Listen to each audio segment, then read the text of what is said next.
To the Conservation Commission meeting. We're meeting for Governor Baker's COVID-19 social distancing, so everyone will have a mask. And unfortunately, we'll have to speak with the mask, so it sometimes makes conversation a little bit more difficult. But there being, we're open, so do we have any public comments? Hi, I'm Nicole Vashon Hanlon. Okay, would you like to come up? Sure. I will say one thing, I would like to, because this is public comments, we cannot vote on anything. I would like for you to just tell me what you need for tonight, not what you're planning to do, so we don't discuss it. I've had to write one letter about the open meeting law violation. I hope it's my last. So just keep it very simple. What do you need tonight? I just wanted to introduce myself and let Okay. you know about a project that I'm doing, and that was all. Pretty much just to tell you, I've already worked with Jane to get a support letter, but I'm submitting a grant through the Cultural Council, Foxborough Cultural Council, for a passport, interactive passport for Foxborough art and nature conservation. So it's just a proposal. We're going to see if it gets funded or not, and then it will be an interactive opportunity that would be put in place. And I'll come back to a meeting and discuss things with you more about the details. Okay. So just wanted to let you know. I'm going to be utilizing the guidance document that Jane had created about the conservation lands and open lands as a way to get people to explore and preserve those conservation lands and connect it with artists who are adopting these areas. So it's kind of a mixture of art and nature and just trying to showcase our town more. So just wanted to let you all know that I'm doing that. Jane has already given me a support letter, so I don't think there's anything needed or required from you at this time. But Okay. I just wanted it in your awareness. So. Well, they Okay. might want to double check to make sure that you like my support letter that I modified of hers, because Okay. it didn't make sense to me, some of it. Okay. And I didn't want to commit to something that they may not agree with, which Okay. I'm sure they're going to be happy about it, but But Jane, we're not going to discuss it, you're so, not going to discuss it, but if you give it an eyeball, I will sign it. okay. It does say that you all are in favor of what you've seen. It does not say it in those exact words, though. The first line just says, I am writing to let you know that Foxborough's Conservation Commission and I are in support of Nicole Vashon's proposed project to create a Foxborough art and nature conservation passport. So if you can't vote on it and you want me to take out that portion, is that what you're saying? Well, I mean, if you support it, you support it. We haven't voted. It doesn't say that you voted for it. Right. It's just support of the, your plan to do it. It's all proposed right now, so it's not anything that's like in the final stages.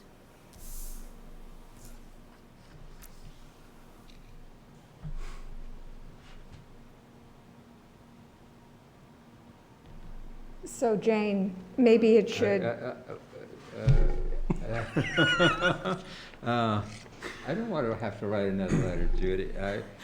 I can talk to Jane, but you can't. okay, my mask is sealed. That way we're not discussing it. We can,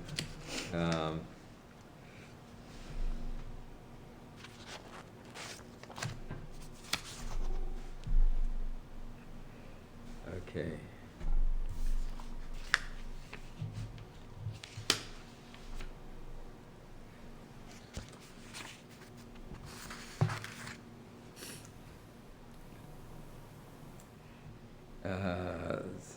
How can I get this in there? You might want to mention that it's a time deadline, the grant's due tonight. So Yes, that's why they're looking for I this letter. understand that. That's the reason why I want the letter signed, but I want to try to get it worded such that the commission doesn't get into an issue. Support in concept, add in concept. Yeah. I don't have a copy of the letter, but I can add that in there and I can sign it. Okay. She's like, rush, rush, everyone's rush, rush, rush. I know, I'm sorry. You're in big I thought of trouble. the idea this week. It's a great idea. Yeah, I was like, but you understand my position. totally, I understand. I'm also the chair of the council, so. Okay.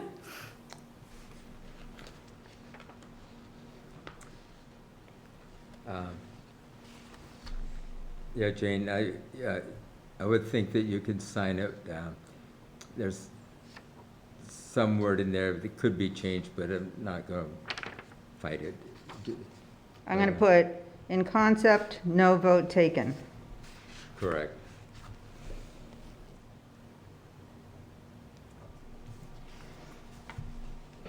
Do you have a copy of that, Diana? What do you think?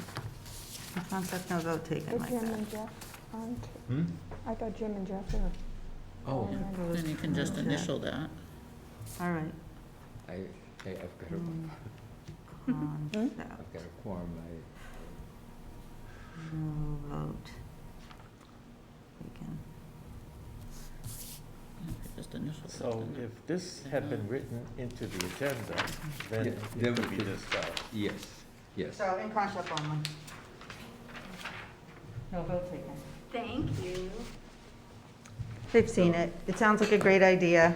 I'm looking forward to you coming back and explaining I everything. know, this is a commission actually that I've been really interested in, so I would love to come and join you for longer. I'm just gonna go try to get it submitted. That's what I figured. Thanks for She runs off. Okay, So, thank you. all Good right. luck. Thanks. Being 7:05, Mr. Kelleher, would you like to enlighten us as to Neponset Reservoir? So Jane had asked me to come in and give you guys a kind of an update as to what was going on down at Neponset Heights Ave. So, did you want to start, Jane, or did? Yeah, I was going to start by saying thank you for doing this stuff. I got I got a text from certain people in town who are on the know. I saw it on the Foxborough discussion Facebook page, and it was during non-work hours, so thank you so much for doing this. And it's kind of like a wake-up call for me. I haven't dealt with this kind of thing before, thankfully. And so I think, well, Jim, let me back up. Jim Marsh, one of our commissioners, deals regularly with 21E issues and this type of thing. And he sent me some great information that I have in the office. Didn't know if people would be coming in person, but it's all about if you have oil tanks and you do not have insurance for them, which if you did, you'd be paying through the nose apparently, it can be quite expensive to clean these things up. So being proactive is critical, and a lot of people would never even think of this. I mean, I wouldn't. No, it's So- actually a good, it was kind of a good reinforcement. We're working with the Board of Health. We've been working with them for a while to come up with a regulation to make new in-home oil tanks double-walled to prevent situations like this. So, That's excellent. Okay. But how, yeah, in the future, well, we can discuss future, but how is the cleanup going now? So I'll start from the beginning if you'd like. Okay, So, yeah. the Friday after Thanksgiving, I get a call from one of my lieutenants who's out on the Neponset Reservoir. Oh, Can you hear? Yep. Okay, okay. Thanks for tuning in, guys. Sorry I didn't acknowledge you before. Yep. so holiday weekend on a Friday, which is as typical as this stuff happens. We were able to decipher that the sheen was in front of number 68 Neponset Heights Ave, I believe.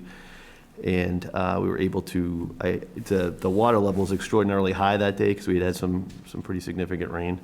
So it was up on the property, encroaching on a garage area. So we began to investigate and immediately realized that we had a leak in one of the above-ground indoor home heating oil tanks. Notified the Department of Environmental Protection. That's really who has jurisdiction over these type of events. And then immediately, when I realized the tank was leaking, I have the authority to order the tanks to be removed because they're an immediate hazard. So I exercised that right. We did that. We ordered the tanks removed, had an emergency call for the oil company to come out, pump the tanks off, and immediately replace the tanks so the occupant of that property would have heat. So that was all kind of done as DEP was responding. I also, we don't have a ton of booms and pads for these types of events. We don't often have, again, like Jane said, we don't often have these things on the water, but I know that the town of Sharon has a trailer for their lake, so we were able to procure some more booms and pads to immediately mitigate the spill. Just it was contained in that cove right by like the Kersey Point, so we started to immediately boom the area to contain any further thing. I also had to call the town DPW director one of the things that DEP recommended was to lower the level of the water. So we did that immediately, and Chris Gallagher went down and pulled some boards out of the dam to let the water recede, bring the water back, which was going to help us. DEP arrived. But wouldn't that, with the water receding, wouldn't that take the oil with it?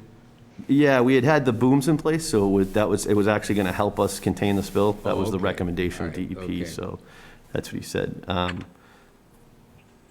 So from there, it's more the DEP. They've got a nice boom deployed. It's a real, industrial. The stuff that we were doing was more, just kind of emergency. This is a more longer term boom on the property.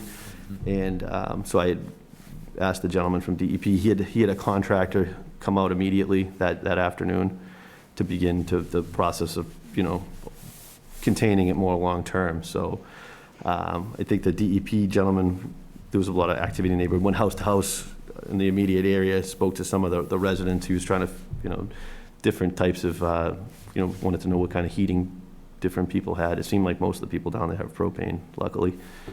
And he worked with the homeowner to get a contractor out there that day. So as these things evolve, so that day the spill was mitigated immediately by ordering the tanks be pumped off and removed. One of the concerns from the DEP was that there could be residual contamination of the subsurface soil on the property and immediate property. So that I guess under 21E he has 60 days to get a LSP and then start to do the borings to figure out the degree of contamination.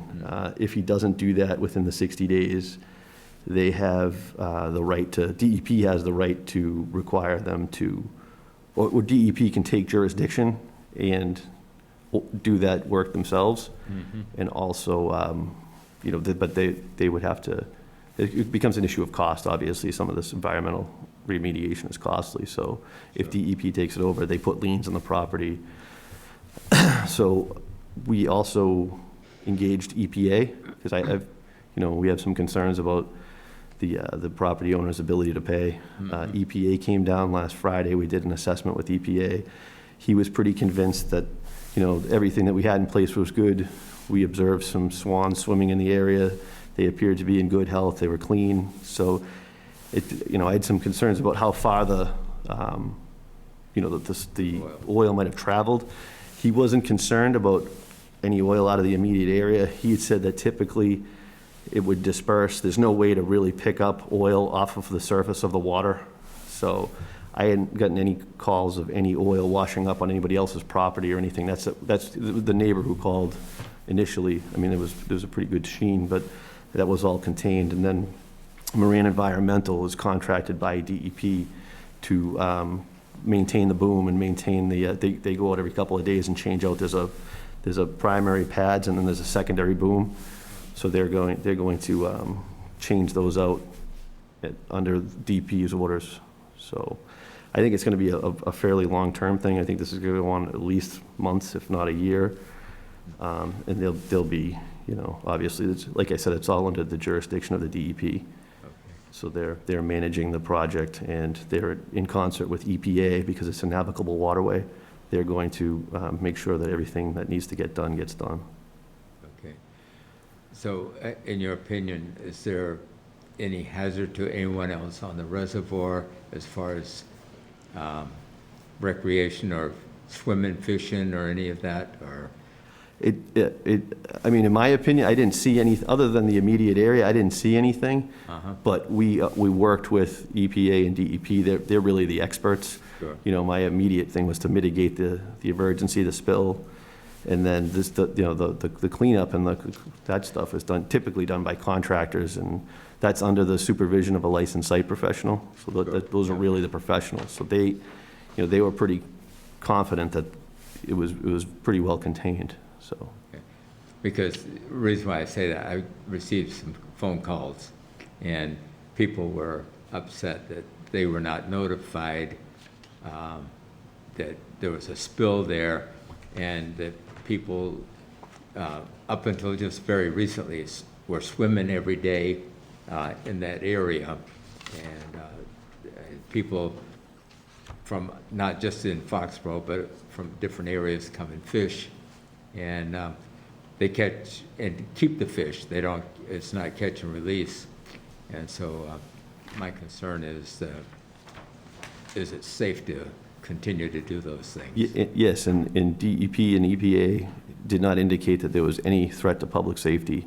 Okay. You know, beyond that, they were very convinced that it was contained, and that any residual that was out there with the release of the dam was just going to go, and it was going to evaporate, or, you know, just move along the Neponset River. So, and they said that there was really nothing they could do, and it wasn't a big concern. So I have to rely on what they say. Mm-hmm. Okay. Any other comments, Jane, or? No, excuse me. I'm glad the DEP is the one in charge, Mm. and we don't really have to do anything. Well, we About don't it have- We until don't really have they the file. expertise that they do, so. Oh, absolutely not. I think at some point, somebody will be in front of you for an emergency certification Exactly. to do borings, because it's so close to the water. Yeah. And whether that's DEP themselves. So Andy Jones is the DEP rep that's handling this. So he's really good. So he Good. was, if, like I said, we're still within that 60-day window of them, you know, the homeowner being under his own rights to meet the, you know, he was served with paperwork that day. He's got a notice of responsibility. So there's certain conditions that they have to follow, but one of the things, he has 60 days to act before DEP takes jurisdiction, and then they'll actually do the work themselves and fund the work themselves. So, but we're being proactive. That's why we brought EPA in early. Yeah. because- Thank you. Yeah, Yes. so I think that they're, Smart, yeah, they're going to be prepared to see this through to the end and make sure it gets cleaned up appropriately. It's I gonna- do think that this should be a wake-up call for any people who live on lakes or rivers, or who have oil tanks in their basement that are old. Yeah. Just be aware of these issues that could happen and It's cost certainly them an a lot of money. unfortunate situation, you know. Any idea how old that tank is, or was? It looked to be, you know, north of 25 years old. How long is the life of those things, do you know?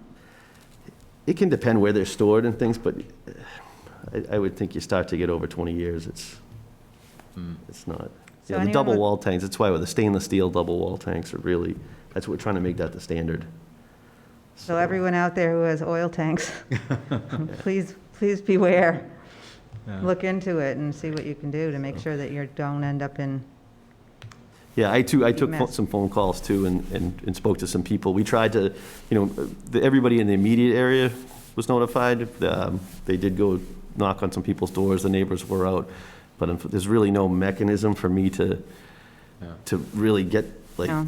and how far to go. So that was one of the issues, you know, 20 years ago, the Foxborough Reporter probably would have ran a story on it, but. well, now the Foxborough discussion does, so Yeah. you're all set there, but, Or the NRRC, I think you copied them on everything. Yeah. didn't I you? did. Okay. So, yeah, Jane was notified, I notified Bill Keegan's Yeah. office that day, just to make sure that, you know, I knew the phone calls would start coming in, so just so everyone had the information. There really wasn't a lot over the weekend that we were gonna, you know, I think most of the work took place on Friday afternoon. I'm not sure if Moran went back Saturday, but That's the environmental company. The story was that there were sump pumps that were dumping this stuff out of the basement and into the water, directly into the water? Is that true? No, that it was a leak underneath the tank that was it was seeping, it was leaching into the concrete.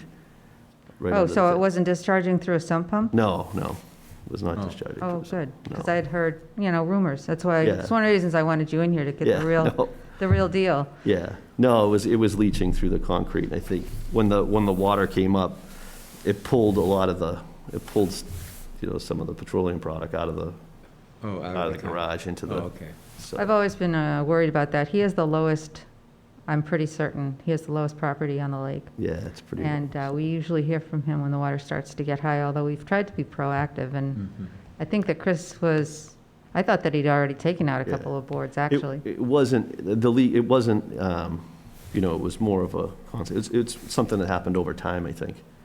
And the high water just, it kind of, oil flowed, so when the water was Oh, yeah. high, Oh, yeah. I think it pushed it up, and then when we had it receded, we went back a week later, you could see, that's when the DEP really kind of became concerned about, subsurface contamination, because there was staining on the concrete.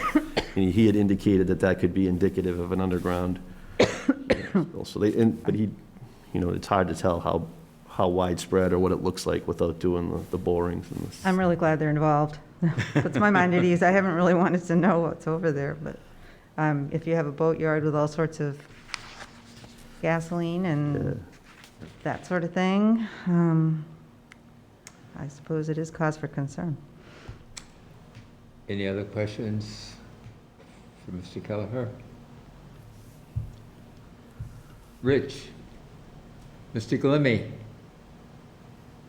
No, I'm all set. Okay. No, did you get notified through the NRRC about this, or was there communication through them? Yes, we heard about it at the last meeting, yeah. Okay, all right. Very good. Thank you. Any questions for Mr. Kelleher? I should call him chief. Okay, anything from the board? Okay. Thank you very much Thank you. for Thank coming you in. so and much we'll for Keep in coming. touch. Yes, Well, thank you. oh, yes. Have a good night. You as well. Thank you. Okay, not quite 7:30. Okay, Jane, you want to update us on the sediment sampling request? Sediment sample, he said, never mind. Okay, I guess they are just going to look into using the water department's property instead of pursuing this further, okay, which I'm glad for. all right. And you want us to update on Annette Road? Annette Road, normally when I create when Diane and I draft a certificate of compliance or partial certificate of compliance, there's a little checkbox that says ongoing conditions. And so I go back and I look at the order, and if it says ongoing conditions for basically the whole site, which is what that was, I include them. So apparently the buyer wasn't happy about that, because this building wasn't even built at the time those conditions were put in place. And I guess it was more for the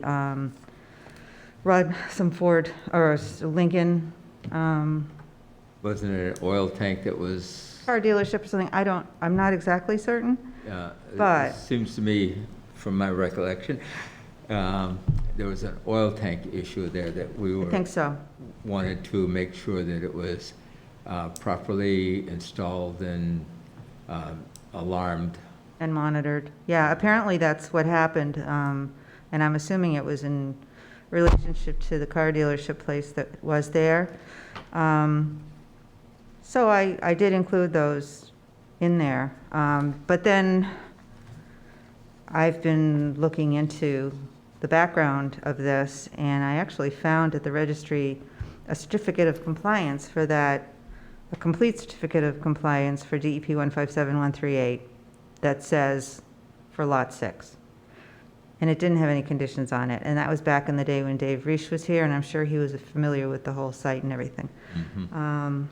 That said, they would still like a partial request for 157138. I don't think 109. I think 109 was fine. I hope it was.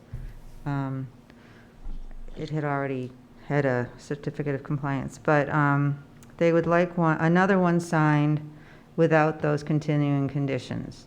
Okay. And it appears that, it appears that that's been done in the past, essentially. But they felt that this might be a cloud in the title somehow, from my understanding. Okay.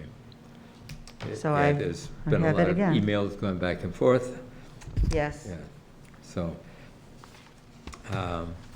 So we don't need it for 157, 109, then just 138? Yes. All right. And it's basically just re-signing what you signed last time without the continuing conditions. And logically, it makes sense that this would not fall under that because it was not built until after the amended order Okay. in 2006 or some such thing. Any questions from our signees? Jim? Rich? Jeff? Nope. Nope? No, Nope? Nope. Okay. Anybody up here, any questions? No. Printed one up, but I didn't get a chance to look at it. Somebody want to make a motion to assign a partial certificate of compliance for 157138? I'll make that motion. Do I hear a second? I'll second. Discussion? All in favor? Aye. I, Opposed? Aye. All right. And Jim, did you have any minutes you want to do real quick like? Yeah, let's do, I have October 5th and October 19th. Okay, I've reviewed October 5th, the minutes. I don't have any revisions or modifications. I don't know if anybody else does. I have one comment. I was supposed to be absent at this meeting, but apparently I spoke at the meeting. yeah, So it's on the first page. This is October 5th. Down below, you see Ms. Johnson is concerned with the plantings. So I don't know if somebody else said that. So you weren't there? I was absent. Okay. are you listed as being present? I was listed as being absent. Okay, all right, okay. I just want to make sure that was correct. So can you delete that? video. How do I do it? Can you delete that? That's it. Are you in this meeting? Yes, I'm at this meeting. Oh, how do I click on? Is that the only change? It's yeah, that was my only comment. All right, I'll make a motion to accept the October 5th, 2020 minutes. Thank you. Read what he just said. Mute yourself.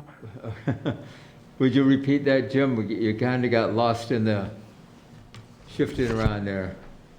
Sure. I'll make a motion to accept the minutes for October 5th, 2020, with that one change. Okay, I'll second. yeah, I hear a second? Second.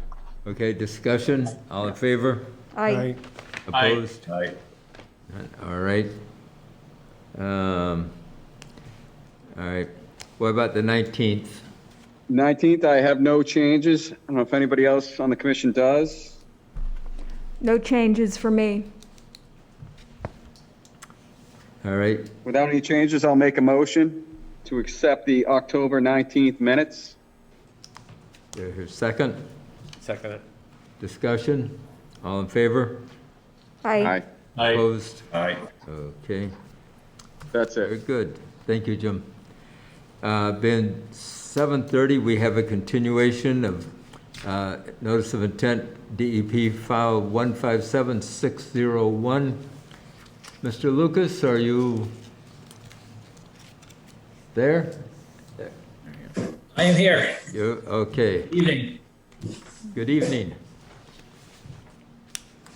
How is everyone? So far, so good. No snow yet. The operative word is yet. I figure by tomorrow they'll be calling for 2 feet of snow. Every time we get a nor'easter, it increases every 6 hours Yeah. until they come up to 2 feet. I hope not. Not yet.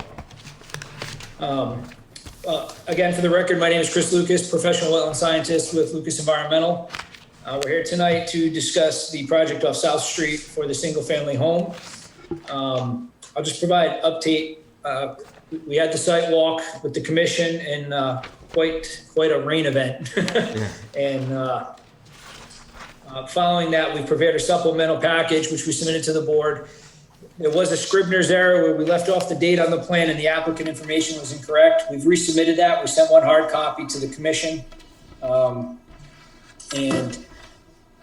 That's been updated, but the plan in front of you has the design that we're moving forward with. Again, the final plan set we've submitted only has just the Scribner's errors revised. But basically, based on the last hearing on November 16th and the site walk on November 23rd, the commission had asked for additional information be prepared. We submitted a 2-page letter summarizing those changes, which included showing the basement floor elevation on the plan, which is elevation 153.25. We've added the square footage of the house, which is 1,050 square feet plus a 620 square foot garage adjacent to it. We've added the setbacks to the plan. There's a 35-foot front setback, and there's a 15-foot side yard setback, which are now shown on the plans, which the best sheet to look at. We've consolidated this in, so you have one site plan, sheet S1 now, and then the 2 detail sheets showing the leaching beds. We've added we've clarified the existing contours so that they're identified on the plan. The proposed are identified with a solid black line existing with the dash line. We've added the drainage from South Street to the plan. We show all the utilities coming off South Street into the home. We added the existing utility pole on South Street. I know, Mr. Bodie, you asked for that during the site walk. We've added that to the plan as your reference point. That's down in the southeastern corner. Utility pole is shown. We added the 2 leaching bed details, sheet LB1 and 2. Those are both conveying. One of them, the leaching bed 2 is proposed in the backyard. We're showing the drain pipe. It's connecting roof runoff and capturing that so we can infiltrate it in the back. We also added a second leaching bed to add additional stormwater protection for the site. That's in the front southeast corner of the property to catch the driveway runoff. And we proposed a catch basin in the driveway to catch that. So we're adding additional treatment, which we believe is more than warranted, even though not required, based on some of the comments from the commission. And we did take a look at the restoration. I know there were concerns about the restoration due to the fact that they're mature trees, even though the site has been disturbed and there's a lot of broken debris and fill. Mr. Innes has agreed to remove the mitigation from the plan, but we're still open. I know some commission members seemed to want it, some didn't, so we're open to a discussion tonight. I would tend to agree leaving the trees is probably the better way to go, but maybe there's something in the middle where we can remove some of the rose bushes, we can leave them. At this point, we've removed it from the table. Happy to discuss that further tonight. The major change on this has been we've relocated the house further south and east, so we are now abutting the 35-foot front setback with the structure.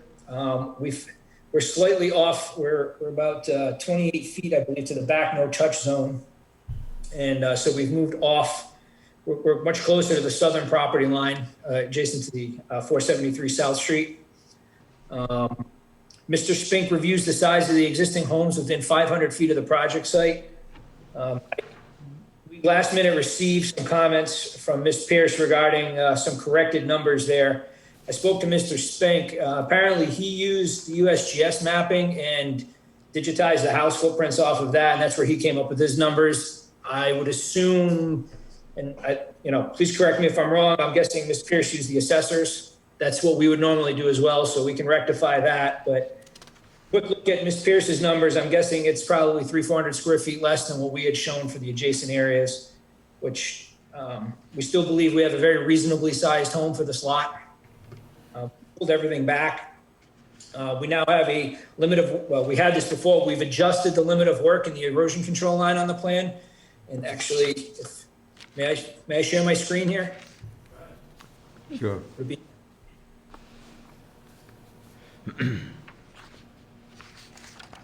It says the host disabled participant screen sharing.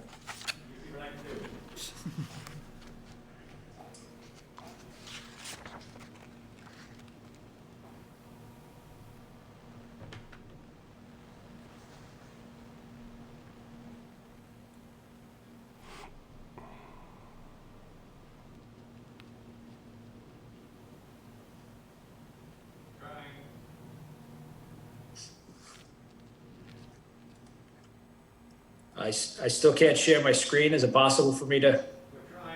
We're trying. Okay. We're working on it.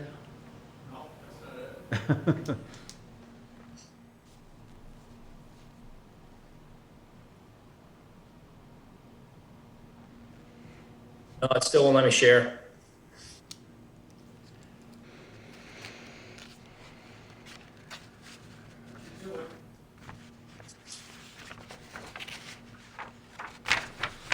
There we go. Okay. Okay.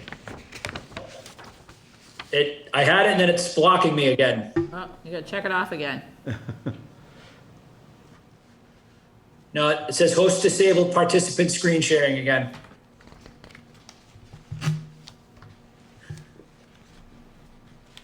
All right, now leave it. Try it now. Does it work now? Yes. Okay.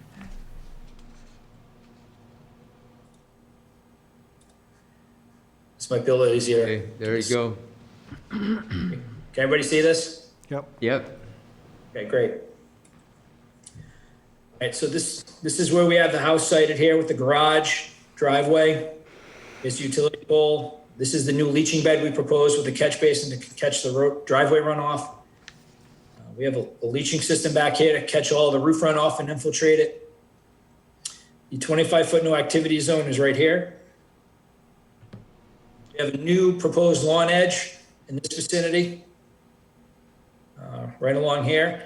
And basically this new modified lawn edge is to allow roughly 20 feet around the building to allow them to construct the residence. We also need a small laydown area, which we're proposing in this area. And we're requesting the commission give some flexibility here to allow that to remain lawn when completed. Like we said, we're still open to some level of mitigation in here if the commission feels it's warranted. And other than that, I believe that's a quick summary of the changes, and I'd like to discuss further with the board if you have any questions. Jane, you want to jump in first? Well, after coloring this, it's kind of hard to see things, but after coloring the plan up, it looks like there's a 15-foot setback line for, I'm assuming, detached garages. Is that true? And is the garage detached in order to stay that far? Let me put it this way. It says 15-foot setback line, yet the garage is a good distance from it on the south or southern side,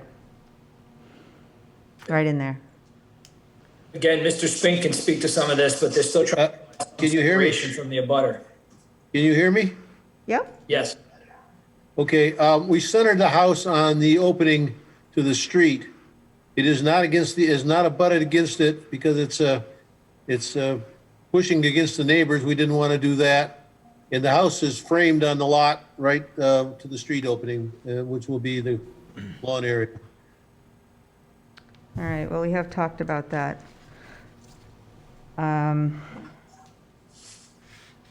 So the garage is, the house maybe is not larger than most, in a big way. Most houses in that area appear to be about 24 by 30 or 32 feet. And most capes are split entries. And this is quite a bit larger. Is the garage detached? No, the No. garage is all, garage is attached. Is it attached or detached? It was hard to determine. Attached, It is attached, okay. correct. And Okay. Just so that the commission's aware, we've reduced the footprint by about 25% with these revisions. We're on a constrained lot as it is, but that's a pretty significant reduction in the footprint of the work. We've pulled the lawn in. We shifted things down further to the opening. As Mr. Spink said, we are trying to provide a small separation from the neighbor. We feel that this is very reasonable. Looking at the numbers, I wouldn't say this house is significantly larger than the homes nearby. We're talking 300, maybe 400 square feet, but we have to review your numbers, Jane, to see exactly the difference. But a few hundred is pretty minimal. You know, any further reduction, we might be able to save 1,000 square feet here or there of lawn or something, but it's pretty de minimis when you're looking at the overall site here. And that's why we've offered the mitigation in the beginning to kind of offset that. We're trying to be reasonable and practical here with this, knowing the constraint and that we are allowed by right to build a house here. you are, but under 310 CMR 1058 4D3, as I'm sure you're aware, you're basically, we need to allow the construction of a single-family house and driveway. The lot was recorded before 1996, I assume. As long as the lot can be developed under applicable municipal law and other. And the performance standards for the regular riverfront area are met to the maximum extent feasible. In difficult siting situation, the maximum extent of yards around houses should be limited to the area necessary for construction. Basically, no significant impact is what is required. And calculation of square foot of alteration shall exclude restoration and structural stormwater management measures, which is likely, I think they should be brought out of that area, though. I mean, having these two leaching beds, seems to me one leaching bed could be alongside of the garage rather than behind the garage. And there's a good-sized lawn. I disagree with that. That's about it, though. Any other comments? Yeah, I looked at I actually went on Zillow, so we all have different methodologies here. But I found that the majority of the houses around this house were between 13,000, 14,000 square feet. And I think this house is, maybe the house isn't too large, but I would like to see the garage be a one-car garage. That would reduce the driveway size and allowed you to push it over a little bit more without infringing on the neighbor. Also, I don't know why the deck is off the back of the house. I don't know why you couldn't have it off the side over where you're saying your staging area is. I personally, I don't know. I feel like you could have your staging area in the front when you're building the house. So I'm not sure why the staging area has to be over there. Utilities and access, they need to construct the utilities. We can't have stockpiles and staging. We'd be moving them around throughout the site. It needs to be off to the side so they have room to operate. I didn't even see that, Judy. Where is that? What do you mean? The staging area. It's over, It's over on the side where they have, the lawn is 45 feet. That's where they want to put the staging area. It's not labeled, right. We need some area to have staging so they can construct the house. And obviously we have utilities coming here, access, driveway. We need room to operate. There's a lot of room in the front there. no, well, you got the wetlands there. There's a front, no activity zone. Yeah, but where the landscape is shown on the other side of the driveway, there's plenty of space there. He's Not for also talking about, staging. like, if you're putting in the utilities in that spot too, is it gonna, how much is that gonna impede You're talking about the in the front yard? leaching bed? No, like, he's No, talking about just the utilities, water, so the like gas water, line. gas, electric, all that stuff. So the utilities, they're gonna be parking 2, 3 trucks in the front of the property when they go to put the stuff in too. I think that's reasonable. I'm not sure the lawn has to be that big, though, but my main concern is, again, the footprint of the house, the footprint of the driveway, and in keeping with you're in a constrained site. I don't think you have the right to build a house that's larger than what's typical in the neighborhood. And with a one-car garage, you would meet that typical size and reduce the impervious area for the driveway.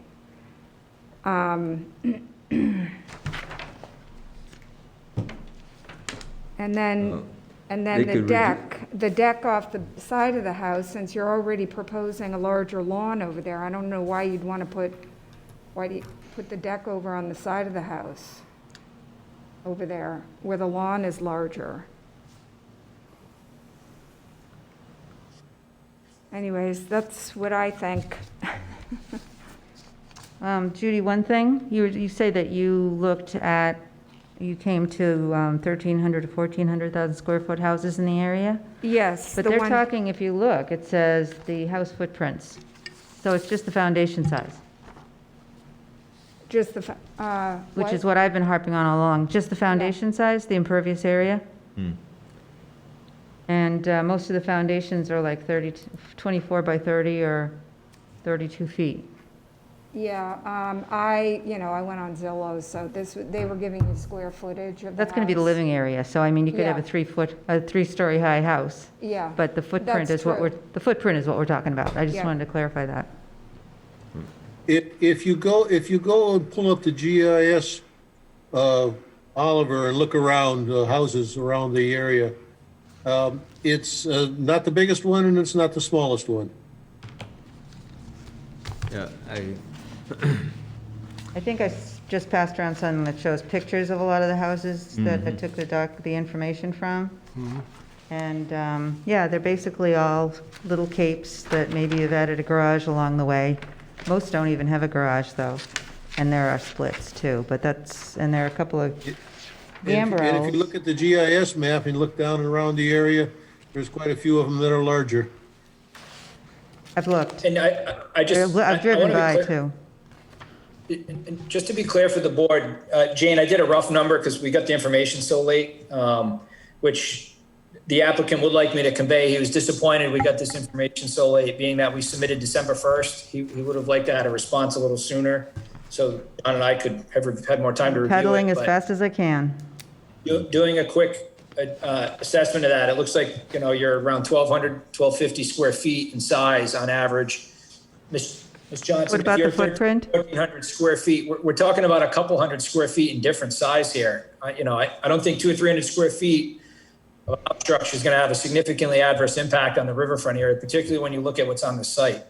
It's overridden with invasive species. There's debris, brick, and other things in the banks of this thing. It's all old garbage fill. It's just all junk. We're arguing over a couple hundred square feet, which is why Mr. Ines presented what I thought was a very robust mitigation proposal. We still have an opportunity to do that. Even if we leave the trees, we could go in there and remove all the understory invasives, put something nicer up. We'll put the conservation bounds in, as you suggested during the site walk. I think there's an opportunity to improve the remainder of this site and not get boggled down in a couple hundred square feet of structure. We've added 2 stormwater features here to infiltrate the driveway impervious to capture the roof runoff. We've added features to this that are not required. The regulations require us, to site the size of the house to the extent practicable. And I think everybody has a slightly different opinion, but this is a modest sized house. This isn't a 3,000 square foot McMansion being proposed on this property. I don't know what other members of the commission feel about this. I think Judy said it all. It's a constrained site, and you shouldn't be allowed to build a house larger than the houses that are around it, Well, actually, according to the Jane- the Wetlands Protection Act. According to yours, Jane, there's 2, 4, 6 houses in the area that are larger. And the question of a single or a double garage would be the only issue. The house size, I think, is very reasonable. So I'm maybe reducing the garage to a single would be the only change I would recommend. I have And- to interject if I may. Can I speak? Sure. That garage, you're trying to confiscate the value of this lot. That's not fair. My team has put together a plan that is very conciliatory between reducing the area and adding infiltration and putting a very reasonable sized house here.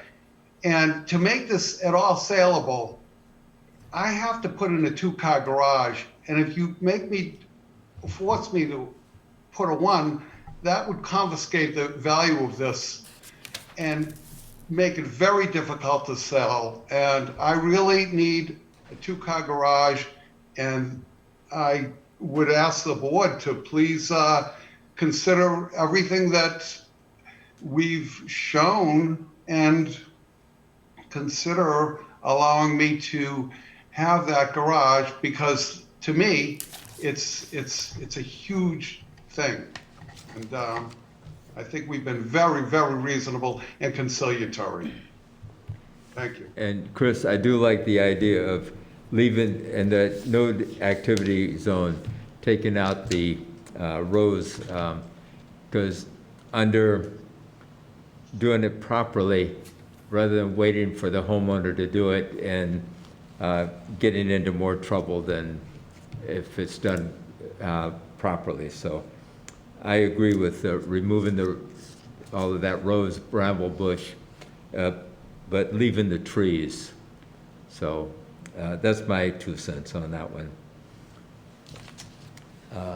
Chris, what's the reason for the deck to come off the back of the house? Is it accessing the kitchen, or is there a reason it's there, or is it going to fit into the plan of the home? What's the purpose? I didn't design that aspect. David, John, do you want to chime in on that? Yeah, I'd have to access the plan and look at that, which I can do. If I can jump in, the house plan was set up that way primarily because that's kind of the focus of the back of the house is the river area. It can be rolled over to the other side, to the side. That can be done. That's not a terrible differential, but the reason the deck was there is that that's kind of a view that's not too bad to the house. Marketing purpose. I think if you were to have a long deck along the back of the house without any backyard, only a place to walk around the deck, that would probably be a good thing. I have that at my house. It's private. I can watch the river. I do not have a backyard, which is nice and not nice, but that might be a compromise. Well, there's got to be some landscaping there for construction, Jane, so there's, Oh, no, I understand that, Okay. but certainly working around the house, they Yeah. don't need to have any more than 14 feet wide of an area, and if the deck were that wide, after everything else is built.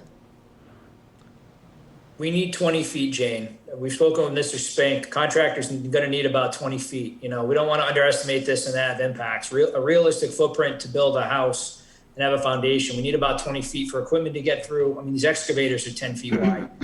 We need some room to be able to operate. They need to be able to operate the boom, put the foundation in. They need room. So 20 feet is a realistic footprint from the foundation at a minimum for the I was just trying to compromise. to the lay down in some other areas. But yes, if we look at changing the deck, that might be able to, maybe we can look at pulling the lawn in a little in the backyard. okay. I just want to say too, the house is going to sell with a 1-car garage. I mean, there's a lot of people out there looking for smaller houses that are still very, it's a valuable commodity. You have downsizers and, baby boomers downsizing, and you have first-time homebuyers in the same, group of people that are looking for smaller houses. So I don't think that having it be a one-car garage is a major constriction on the sale of this property. Especially if you could put a 1 or 2 car garage under the house, like we Yeah, so suggested. the alternative is to, yes, put it The underneath soil the sale house. wouldn't permit it. I don't, Living area above that garage, it's all together. I respectfully and totally disagree with what you're saying. It's all together. There's living area, there's a bedroom above that. It will destroy the house and destroy the value of the lot. This, what you're asking is extremely confiscatory and unfair. I'm just trying to apply the law evenly. Chris, can the garage be brought forward towards the 35-foot setback? It's all part of the plan. It's all together. It's not just a separate garage. There's living area attached to the whole thing. okay, all right, I see what you've, yeah, all right. Yeah, part of trying to keep a smaller house is we're trying to maximize the second story on this. Okay, so you need it to match up where it's Right. located? Right, I think we have some flexibility on the deck. We can look at that, but, we're trying to find a compromise here to move this house forward. We don't think it's significantly larger than the surrounding neighborhood. It's definitely not an oversized for this lot. We're trying to find other areas where we can do additional mitigation or additional features. And that's what we presented here. There's a cost for the leaching beds. There's a cost for the mitigation, there's a cost for all of that. And, Mr. Ines is willing to spend that as a compromise in the realization that this is a very constrained lot. The other factor too, as we've said, and this is still definitively on the table, is Florence Ines is going to deed her rights and any title or interest she has on the parcel to the north, so it's unencumbered for the town for access to the river up there. There's a lot of net benefit here, even for this property in this sized house, for the town and for the applicant. All right. Yeah, do you have any comments, Dave? No. Pete? I do not, no. Okay. I think the commission maybe should talk about where bounds would be, no activity zone bounds, because they need to be on a plan think and they perhaps had- in the deed as well. Yeah. Chris, you had agreed to put a fence in on the no activity area there in the back? Mr. Ines agreed to put the bounds in, whatever your standard conservation bounds are in. He's willing to do that. Okay. The thing Yes, is but that where? Before We plan gets can put them- recorded, can you make sure you locate where the bounds should be installed? Therefore, it's on record. Whoever buys this. Where would we were envisioning they can go along the 25-foot no activity zone. I don't know what's your standard spacing? About 50 feet. Well, we're talking riverfront area. The 25-foot no activity zone is more for a BVW or the bank of a intermittent stream, probably. Riverfront has its own set of standards, as you know. So 25-foot is the bare minimum buffer zone width, and we have a new MACC book that describes the science behind that. So that's why I'm asking you where you would be proposing to put the bounds, because it needs to be stated in the final plan before the commission approves it, and not just out there. Then I would suggest proposing them at intervals of 50 feet along the limit of work erosion control line. That's where the edge of the lawn will be. And we can put those markers in. Okay. I don't know what standard marker, if you have an example of a standard, because I know they vary greatly. We do Be have, helpful. we have standard boilerplate language. And we If you have forward that, we some can include. that are already established that we can either take pictures or show you where they are. So I think that would work.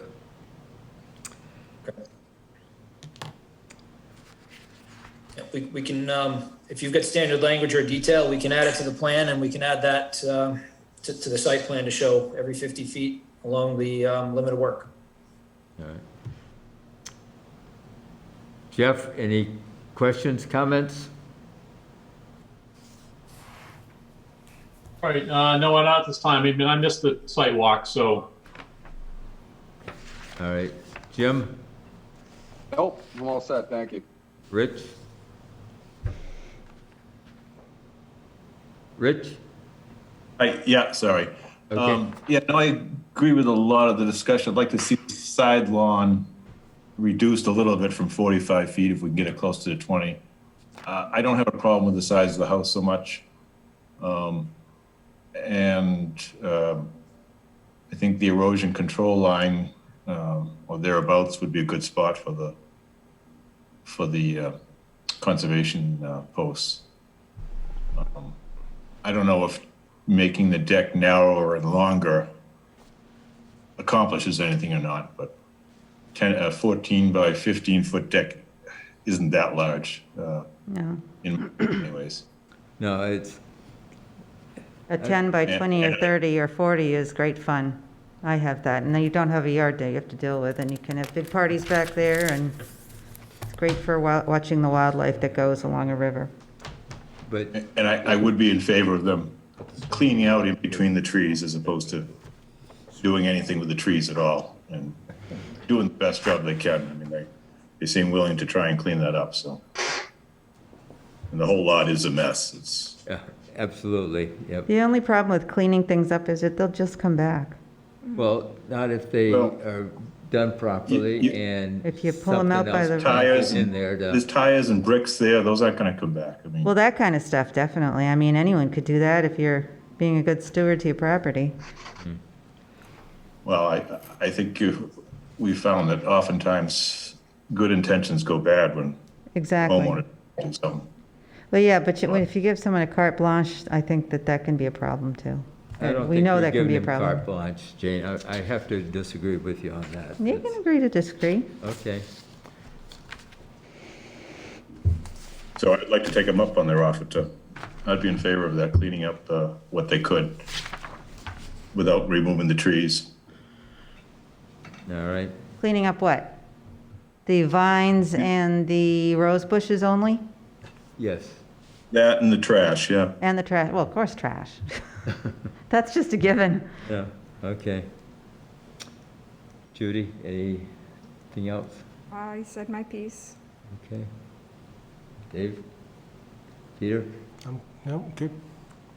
All right. Any last comments, Mr. Lucas? Before we, Just a couple clarification, questions for clarification. Sure.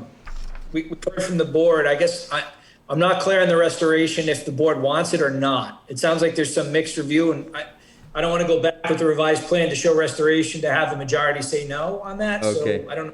no, I would say, board? clean up the, brambles, the rose, and all of the nasty vines and such. Leave the trees, replant with something environmentally, that would take off there and try to keep the rose bushes from coming back. And I think that would take care of it. And if you do the clearing, do it by hand, because rose bushes can act as habitat for a lot of different creatures, including rare species. That's going to be the tough one, Bob. I realize that, but there's enough rose bushes in there that they're not going to clean out, that there's be plenty of habitat. in my Well, you opinion. didn't really specify where they'd be cleaning this stuff out. Behind the house, when we were out on the sidewalk, we Right. discussed it. I wasn't a part of that discussion. Okay.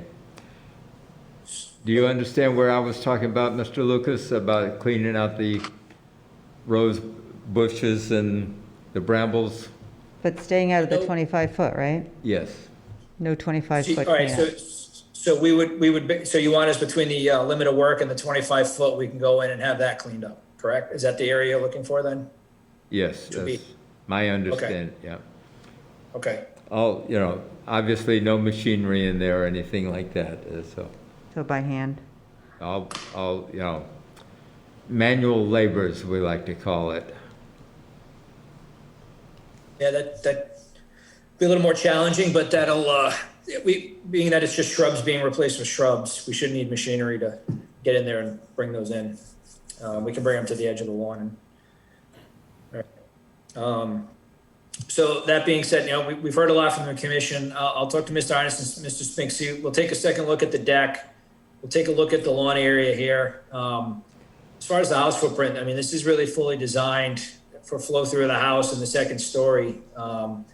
We really do need to keep the size here. That's why we've added these other features. If, you know, I don't know if there's anything else the commission will consider to keep the size house lot. Obviously, the regs don't get into specific details objectively that you have to have this size house based on this X, Y, and Z. We believe this is fair and reasonable. Sounds like one of the members may not feel that way. I'm not sure what the rest of the board feels. We will take a look and see what we can do to try to tighten this up. Like I said, you know, we've reduced the footprint of this lot already by 25% from the original design we came in. So we are trying to work with you here on that. And, you know, I think we've offered a lot for mitigation on this property to justify the size of the house and everything we're doing here. Bob, Yep. question. You have the limit of work erosion control, which a fence usually is put up to separate, you know, to show where that limit is. But they're proposing lawn work beyond that, up to the 25-foot no activity line. No, they're not. That's what they're showing here. No, I don't think they Look, are. look north of the side of the house, the proposed lawn edge and limit of work appears to be going up to the purple line. Or is it going to be the erosion control line? You have to color it. It's almost impossible to read otherwise. I have a colored version if you'd like to look at it. The full size shows that the limit of work erosion control is one label. So this gray line here is our limit of work. The proposed lawn edge is the limit of work erosion control line. So the line's going to go to the limit of work and not beyond. Right, so this will be staked out and the erosion controls will be put in place. Nothing is going beyond this except for the restoration if approved by the commission, which would extend, and we'll hatch it out. I can put a hatch on showing this area for restoration between the limit of work and the 25-foot no activity. Okay, I just wanted to, Yep, you work know, will be in here. be clear about that. Okay. Any other Question? questions? How do you, can we remove the root if we don't use a machine? Like an excavator or some type of machine to get rid of these, And therein lies the brambles? problem. Cut them and use some pesticide on the stems, Roundup or something of that nature. I think that will take care of the roots. I'm not an environmentalist in that category, but I think from my understanding, that would kill them. David, we can talk after offline. Okay.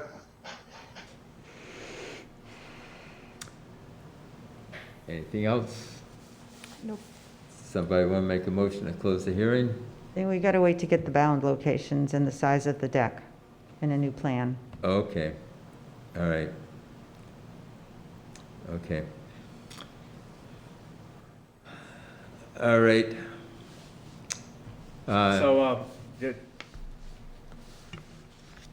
We need another plan that shows the relocation of the deck and then also the location of the bounds 50 foot apart from each other. So that plan can be approved, that amended plan can be approved as part of the order of conditions. Can Do you you take care? have a detail of the bounds that you want to incorporate?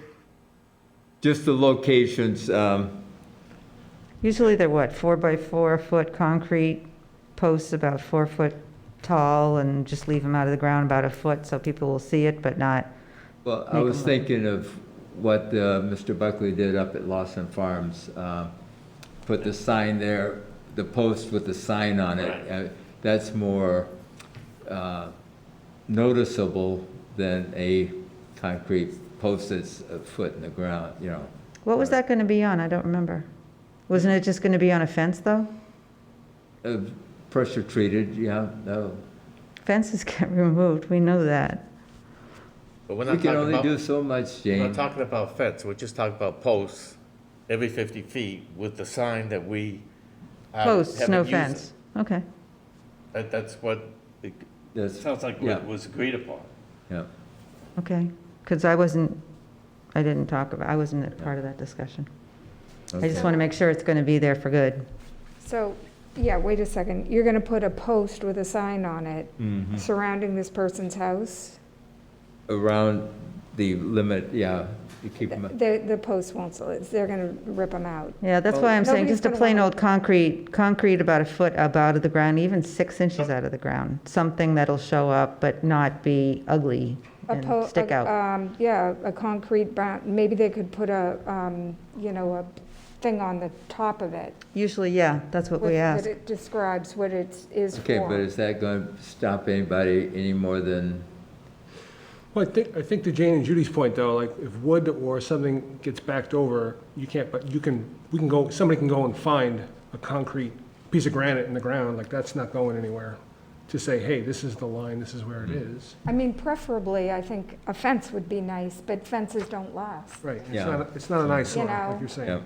yeah, Just seeing a post with a sign on it all around your yard, I wouldn't like that. I wouldn't either. Just having a Okay. concrete bound barely above the ground, just like a foot above the ground with a little happy sign on the top saying 25-foot no disturb or something like that. Yeah. Oops. okay. We have boilerplate language for that. But I think that'll be effective because, yeah, if it explains, this will be good to have this up front, and then whoever buys the house is not going to want to then expand the yard because they're going to have these bounds. And also, like David said, putting it on the plan. Yeah, That would be recorded with the order of conditions. I mean, Then there's a record. it's got to be, well, it's got to be something you can backtrack and figure out what's going on. You need breadcrumbs. It really That's should fine. be We 100 have no feet issue putting that on the plan. apart. Really 100 feet apart, 50 feet's not much apart. They should be what? You could be 100 feet apart, because 50 feet is awfully close. I mean, it's Often we'll 10 say, paces. at all turning points. yeah, And if it's a That- long span, then maybe one in between, but we usually do on all turning points. okay. I don't know. I mean, this is 45, so you wouldn't have any on this curve. This would be 100 feet around that whole curve. We'll take a look at it. We can reasonably space them. We'll use 50 to 100 feet and space them appropriately so there aren't significant gaps in there, especially like on that curve. I can look at it with Mr. Spink and we can put something together to space them out a little closer in those areas. All right. All right, any other questions from you, Mr. Lucas? I guess the other question, I'm assuming the board won't condition that plan an approval and close the hearing. If not, I guess when's the next hearing date? Not till January 11th. January 11th? I could get the draft order of conditions ready for that date, once, assuming that the plan is to everyone's specifications, and it can be discussed at the meeting, and signature page signed, and any of the draft order conditions perhaps changed at that meeting, but leaving it open so that if you put it as a condition in the order of conditions, no one looks at that. Okay. Will that work for the 11th? Yes, because everything's due the week prior, so would that be the, Okay. yeah, that'll work. We'll make it work. Okay. So motion. Right, to- John? Yes, that's good, no problem. Okay. Motion to continue until the 11th? I'll make that. Okay, I Second. heard two makes, Make a motion to continue the public hearing for notice of intent DEP 157-601 to January 11th. 2021. Do I hear a second? Second. Second. Discussion. All in favor? I, Hey. All right. Opposed? None. All right. Before you leave, I hope you have a very Merry Christmas and a better New Year than this one has been. Thank you. Same to all of you. Hope you have a great holiday and a new year. Take care, all. Thank you. Hopefully you're catching up on your sleep. sure. A little bit. Do we have anything else? Panis, Bill Buckley had asked for Panis Road. Oh, And I compliance. didn't see it until when? Today? Was it, Yeah. did you give it last week? I got it on Friday. Oh, I wasn't here Friday. It's the last lot on the left of Panis Road, and I said, I hope it's not the last lot on the left, because I always wonder how the heck they could possibly build that. no. So I don't know if you know the story for that, about that one? I know a little bit of it, yes. Can we sign it conditionally, let you check it out this week, and if it's not satisfactory, as Dave used to do, tear it up in front Rip of it up in him? front of them? Yep. Yeah, we can do that. I did print it out. Okay. But, Bob, so, You're gonna have to do it by Wednesday, because it's gonna get buried. because what? You have to do it by Wednesday, because it's gonna get buried in a foot of snow. Okay. Yep. What is the story of that thing? I remember thinking, yikes, really? Yeah, Was I'm, it built as it was supposed to be? Did I, Dave like it? How let me put it that way? I think it's, I haven't been out there in a long time, so I won't guarantee anything on it. But Chicken. honest. Yeah. so. Was it a problem at the time, though, when they were building it? We had some problems out there, yes, Okay. but they were eventually rectified. Because it looks like the detention basin is a wet pond that's in the wetlands. Something like that. But I think it was completely rectified, so. Could we have Bill meet with some of us when Jane, before the snowstorm comes in? If he's available, Before the what? before the snowstorm comes in? Oh. That's Wednesday night. Yeah. Sure, but even so, we still have to sign it tonight and Yeah. additionally, Yeah, I mean, you can sign it tonight and then put the rest on my shoulders. Go ahead. yeah. So what's that file number? 411. 411? And it wasn't on the agenda, so is that going to be a problem? Hopefully not, because there's no discussion, it's all on your shoulders. We'll sign it conditionally. Thanks, pal. Why, would that meet the open meeting requirement, though, Diana?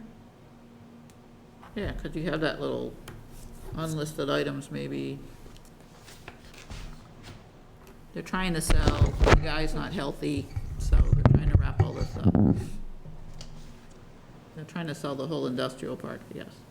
And we've done them for the other two, 10 and 20. The building was completed in 2009. The planning board released all of the bond. But it's just certificate of compliance was never issued. Now that they're trying to sell it, the bank is finding all these fun things, so. Okay. So have you got it? I've got it. Okay. What did Bill say?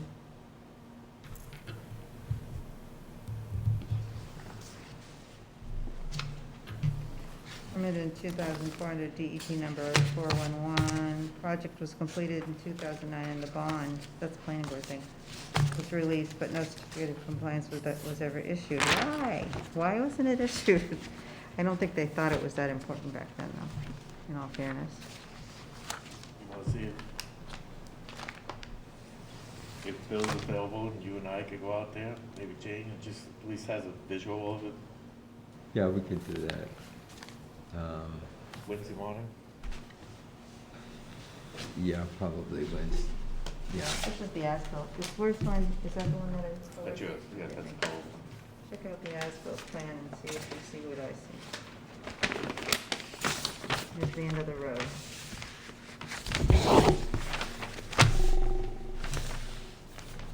All right. This- I think this is the one we had the trouble with. The one next to it, or this one? One that had a finger and then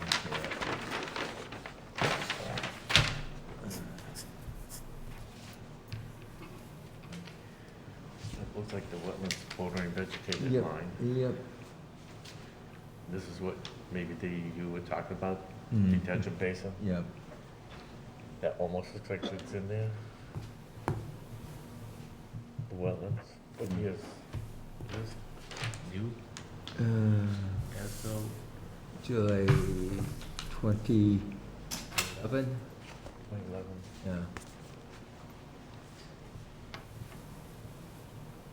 But they never came to get a certificate of compliance. Yeah. Did they ever request one? And were they denied? That's what I'm curious about. I don't know if it was ever denied or not. Might be in the file. Bill looked through the file and he couldn't find that certificate was ever requested or issued. He looked through all these files for all of these, 10, 20, and 30 panas. It got forgotten. Yeah. All right, why don't you send it around? We'll sign it if you want to, don't if you don't want to, and we'll go from there. And leave it to Jane. What's that? And then leave it to Jane. Yeah. Well, why don't you call up Bill, find out if he's available Wednesday morning, let's say at 10. We could take a quick walk, and Bob's the historian. I think I have a department head on Wednesday morning. Well, we could walk. Yeah. Yeah. We meet him out there. You want to do that tomorrow morning? Tomorrow morning? Yeah, call Bill. And see about Wednesday? Yeah, morning, probably 10, 12 o'clock. So for you and Bob? Yeah. Did you call him, Diana?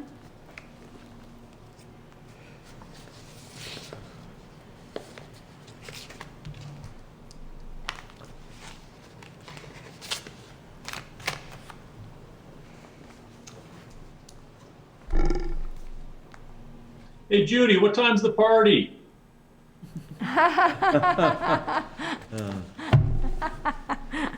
Yeah, we didn't talk about our regular party plans. No, unfortunately. It'll have to be a virtual I know. party. We should have a Zoom party. Yep. You get a BYOB. Are you going to send that around to be signed or no? Oh, good, yeah, here. Okay. You're gonna send that, Do we need to make a motion to like accept this conditionally? Yep. Let's make a motion to conditionally accept order 157-411. Do I hear a second? Second. Discussion? All in favor? All right. Aye. Opposed? None. All right. So with that, everyone have a very Merry Christmas and a Happy New Year. It's got to be better than this one has been.